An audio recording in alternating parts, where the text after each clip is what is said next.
Hey everybody, so for my questions, was Sally disabled under the ADA?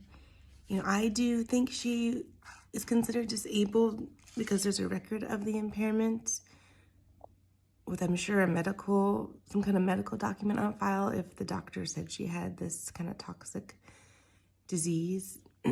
So I do think she would be considered disabled to what the ADA classifies for that. Now, is the bank required to make accommodations if they didn't think she is disabled? I think because she's already an employee, it should have been handled a little bit different to make those reasonable accommodations for her. If she was in the hiring process, I would think she would have to let them know, about that up front. But this happened, after she was already an employee for several months. So I do think they should make reasonable accommodations for her. I don't think they were justified in firing her like they did.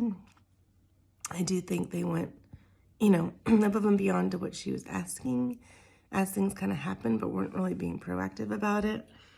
I really think they should have met early on to discuss, what options are available. And maybe, moving her to her own office if it was feasible, relocating her work area, maybe she could work from home or have different hours when there wasn't too many others in the office. I think those were kind of just my ideas that could have been, discussed instead of those little quick, fix it type things. But I do think, the way she handled it, whether the attitude was not right. So that could have been more of like a write-up than a firing, I think. And then they could have discussed, the issues further. So I don't think the manager really took the time to figure out what was appropriate for the employee and the employer and how to make it better. Is she still able to perform the essential functions of the job, depending on where she's working?